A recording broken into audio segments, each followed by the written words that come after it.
Assalamualaikum warahmatullahi wabarakatuh. Halo teman-teman, perkenalkan nama saya Prita Dewi Ardani dari kelas 3CD4 jurusan Keperawatan. Hari ini saya akan menyampaikan penyuluhan tentang cegah korupsi.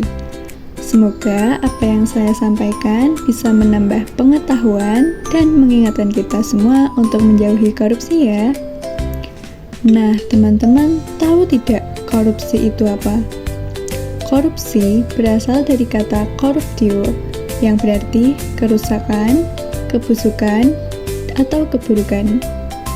Menurut UU nomor 31 tahun 1999 dan UU nomor 20 tahun 2001, korupsi adalah setiap orang yang secara melawan hukum memperkaya diri sendiri, orang lain, atau korporasi yang merugikan keuangan negara atau perekonomian negara.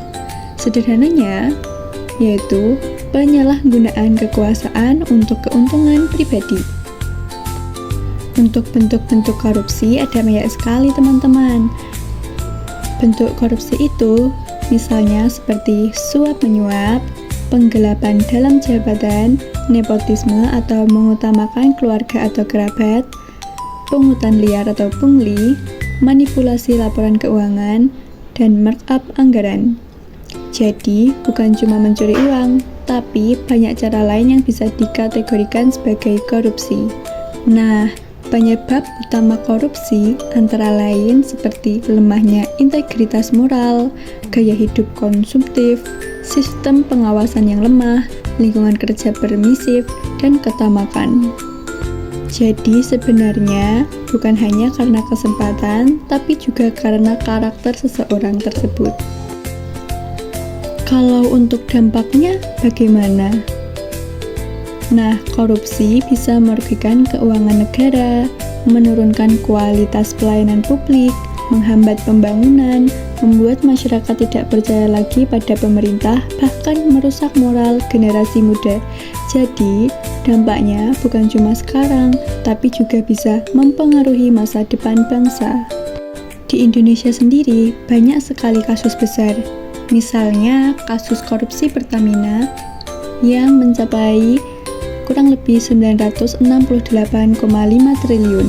Kemudian ada kasus korupsi PT Timah sebesar kurang lebih 300 triliun, kasus korupsi BLBI sebesar 138,4 triliun, kasus korupsi PT Duta Palma Group sebesar 78 triliun, dan kasus korupsi pengadaan laptop Chromebook sebesar 9,9 triliun. Yang saya sebutkan di atas hanya beberapa kasus, masih banyak kasus korupsi di Indonesia loh.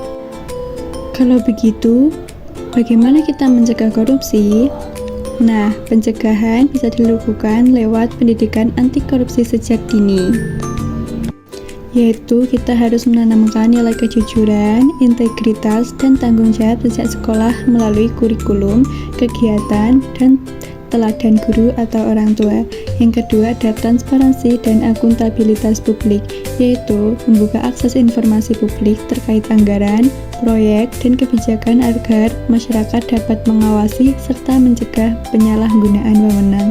Yang ketiga ada pengawasan internal dan eksternal. Pengawasan internal oleh inspektorat atau auditor, pengawasan eksternal oleh lembaga independen seperti BPK, KPK, LSM, dan media untuk memperkecil celah korupsi. Yang keempat ada penerapan e-government, yaitu pemanfaatan teknologi seperti e-budgeting, e-procurement, e-tax untuk layanan publik agar lebih cepat, transparan, dan mengurangi pungli. Yang kelima ada peran serta masyarakat, yaitu masyarakat ikut mengawasi jalannya pemerintahan, melaporkan dugaan korupsi, serta menjadi kontrol sosial melalui LSM dan media. Nah, upaya pemerintah dan hukum yaitu dengan melalui KPK dan lembaga hukum terus berupaya untuk memberantas korupsi dengan penegakan hukum, transparansi anggaran, dan reformasi birokrasi. Nah, kita sebagai generasi muda adalah agen perubahan. Kita bisa berperan dengan cara menolak gratifikasi sesuai aturan UU nomor 20 tahun 2001, hidup jujur dan sederhana, melaporkan jika ada dugaan korupsi ke KPK, dan aktif dalam gerakan sosial anti korupsi sebagaimana dorongan dari Transparansi Internasional Indonesia.